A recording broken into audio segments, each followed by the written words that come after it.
The young Navy SEAL recruits laughed at the old man in Lane 7. Every week, same routine. 30 rounds, one target, then gone. Just another retiree burning ammo on a Wednesday morning. Until one recruit noticed the faded tattoo on his forearm while he reloaded. Not flashy, barely visible, but unmistakable to those who knew. When he asked where the old man had served, the entire range went silent. The answer wasn't a story or a brag, just three numbers, 68 to 74. And suddenly, no one was laughing anymore. The indoor range opened at 0700 sharp every Wednesday, but Thomas Martin was always there by 0645. The staff had stopped asking why years ago. He'd signed the logbook with the same deliberate script, just Martin. No first name, no pleasantries, just a respectful nod to whoever was behind the counter. Lane 7 was his spot, furthest from the entrance, away from the overhead speakers and casual conversation. The younger shooters called him the old-timer, or Pops, when they noticed him at all. Most didn't. Martin's routine never varied. 30 rounds of 45 ACP, one target, precise groupings that would make an instructor proud. No wasted ammunition, no flashy rapid fire, just methodical, controlled shooting that spoke of decades of muscle memory. His gear was equally understated. A worn leather range bag that had seen better days, a single pistol case lined with faded blue felt, and a dented steel thermos that never left his bench. His clothing never changed either. Faded jeans, tan flannel shirt with the sleeves carefully rolled to mid-forearm, and a brown baseball cap that might have once been blue. No tactical logos, no veteran patches, no "these colors don't run" slogans. Just a man and his pistol, showing up weekly with the reliability of sunrise. This particular Wednesday, the range was busier than usual. A group of 6 Navy SEAL recruits on leave before advanced training had taken over the middle lanes, their youthful energy and confident banter filling the space. They were skilled shooters, no doubt. Crisp movements, good form, the kind of precision that comes from proper training. But they were young, and with youth came volume. Jokes, friendly competition, the occasional good-natured boast about groupings and accuracy. Lane 7 remained quiet, as always. Martin went about his routine, unrushed and focused, seemingly oblivious to the commotion 3 lanes down. Jared Harmon, the most experienced of the recruits, finished his magazine and set his pistol down. As he reloaded, something caught his attention. Not a sound, but a rhythm. 3 shots, pause. 2 shots, pause. Perfectly timed, unhurried. He glanced toward Lane 7. The old man's stance was textbook, his grip unwavering. He wasn't reacting to the pistol's recoil. He was controlling it completely, like it was an extension of his arm rather than a tool. Curious, Jared watched longer. Each shot placement was deliberate, the grouping tightening with each volley. This wasn't recreational shooting. This was the kind of precision that came from somewhere else entirely. As Martin reached for his next magazine, his sleeve rode up slightly.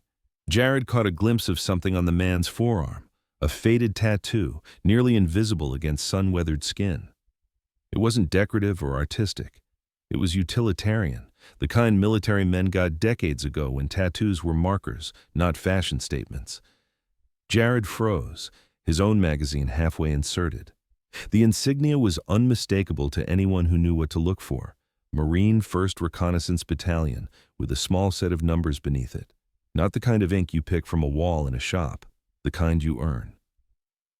For a moment, Jared hesitated, weighing curiosity against respect. Martin finished his magazine with one final perfect shot, set his pistol down carefully, and began his meticulous cleaning routine. Jared cleared his pistol, set it down with the action open, and took 3 measured steps toward Lane 7. "Excuse me, sir," he said, keeping his voice respectful. "That ink on your arm, that's First Recon, isn't it?" Martin didn't immediately respond. He finished wiping down his pistol, checked the chamber once more, then finally looked up.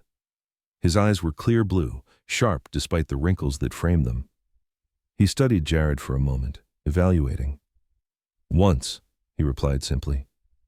One word, no elaboration. But it wasn't a dismissal. Jared nodded, understanding the boundary. "Thank you, sir," he said, and returned to his lane. "What was that about?" asked Petty, one of the younger recruits, as Jared resumed his position. Nothing, Jared replied, but his eyes kept drifting toward lane 7. Martin continued his routine, unbothered by the interaction. Each movement had purpose, economy, nothing wasted. When he reloaded, it wasn't with the tactical flourish the younger men practiced, but with the calm efficiency of someone who had done it when it mattered most. 15 minutes later, Martin finished his box of 45, 30 rounds exactly, his target showing a grouping that any instructor would approve. He secured his pistol, packed his range bag with the same careful movements, and prepared to leave. Jared hesitated, then stepped over once more.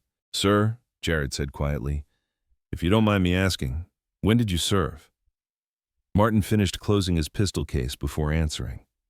When he spoke, his voice was low but clear, like someone used to being heard without raising his volume. 68 to 74, he said. Recon, Southeast Asia. The timeline registered immediately in Jared's mind.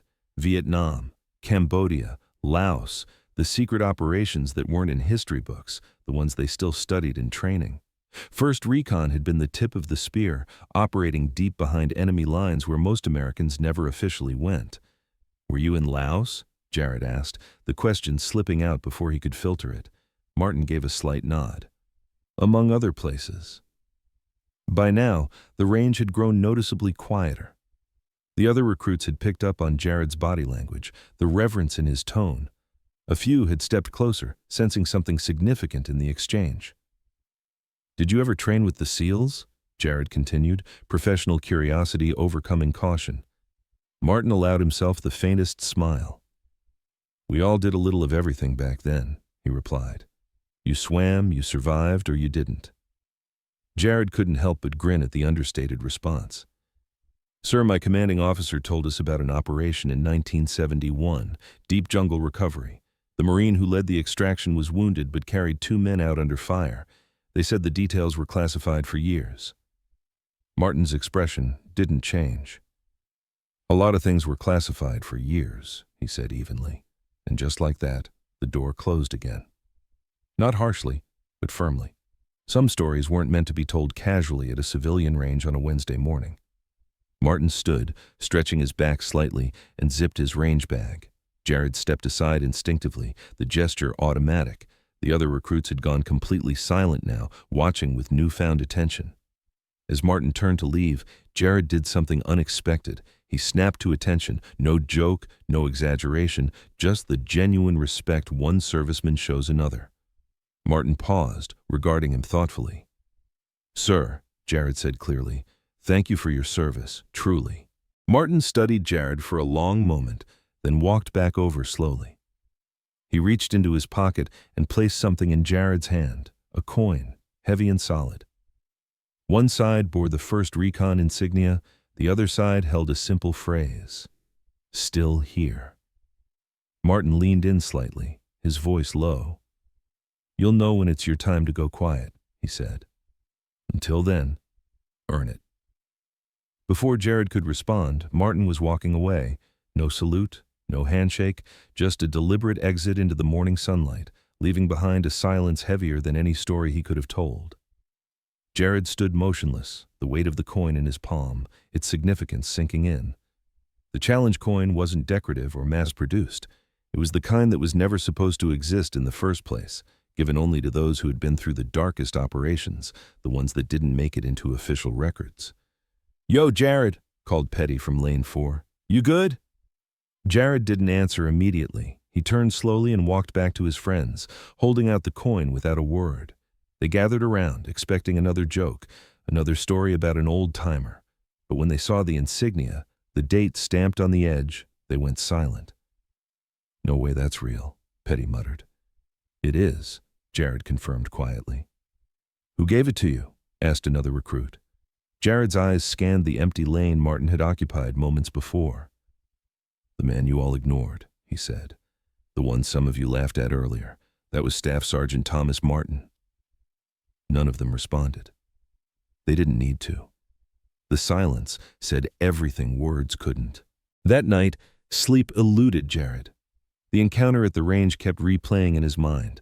Not just Martin's words, but his presence, the quiet dignity that spoke louder than any war story. Around midnight, He opened his laptop and began searching.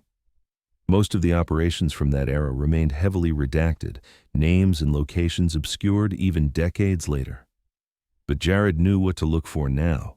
It took hours of digging through declassified archives and Marine Corps unit histories. Most names were blacked out, dates deliberately altered to protect operational security even half a century later. But eventually, buried in a Mac VSOG log from 1971, he found it. Sergeant Thomas Martin, First Recon, Laos, March 6th, extraction under fire, recovered 7, refused medevac, wounded twice, declined award recommendation. Below that, a brief administrative note, asset considered irreplaceable, now silent. That last word hit Jared like a physical blow. Silent. That was the mission back then. You did the job, you didn't talk, you didn't write memoirs, you didn't seek recognition. You carried it quietly, forever. And Martin had, all the way to that plastic bench at the range, all the way to that same box of 30 rounds every Wednesday, all the way through decades of being just another old man in a flannel shirt. But now, Jared knew, and so did the rest of them. The following Wednesday, Martin returned to the range just like always. Same truck in the parking lot, same time, same quiet steps across the gravel.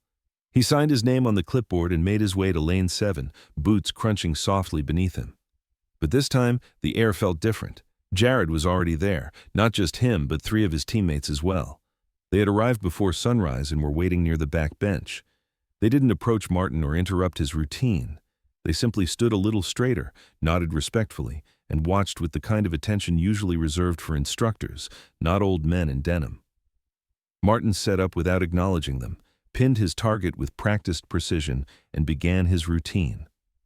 But he noticed the difference, not in the gunfire, which continued as always, but in the tone. Less chatter from the younger shooters, less swagger, more focus on form rather than speed. Halfway through his second string of fire, Jared approached. He waited for Martin to finish his group, then quietly held out a fresh box of ammunition, still sealed. "I figured 30 rounds wasn't enough today, sir," he said simply. For the first time, Martin gave a nod that lasted more than a half second. He accepted the box, reloaded calmly, and continued firing. Not a word exchanged, just the soft, unmistakable rhythm of someone who knew exactly what he was doing. Later, after the brass had settled and the smell of gunpowder had thinned from the air, Martin sat on the edge of the wooden bench sipping from his thermos. One by one, the younger men passed by, not as a crowd, not making a scene, but individually, each offering a nod, a handshake, a simple, "Sir?" Nothing rehearsed, nothing forced. Petty, the recruit who had joked about the old guy a week earlier, lingered longer than the others. He cleared his throat awkwardly. "We looked you up," he admitted. "Some of us, I mean. You saved a lot of people." Martin wiped the rim of his thermos with his sleeve. "They saved each other," he replied evenly. Petty opened his mouth to respond, then thought better of it. He simply nodded and walked away. The last to remain was Jared. He sat beside Martin on the bench, both men staring downrange at nothing in particular. They didn't speak for a while, the silence comfortable between them. "You ever think about teaching?" Jared asked finally. Martin exhaled softly.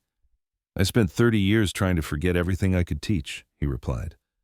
"But some of us need to remember it." Jared nodded. "That's why I'm still listening." Martin studied him longer this time, then stood up. "Then don't talk so much." They both chuckled quietly, the small joke bridging generations of service. Before leaving, Martin left the fresh box of ammunition untouched on the bench, a small gesture that said everything words couldn't. That afternoon, the range staff made a small change. A brass plate no larger than a business card was screwed into the wood above lane 7. It didn't say hero or legend. It didn't even say recon. It simply read, "Reserved until he says otherwise."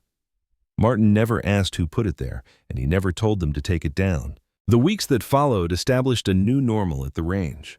Martin never changed his routine. 30 rounds, 1 target, methodical precision.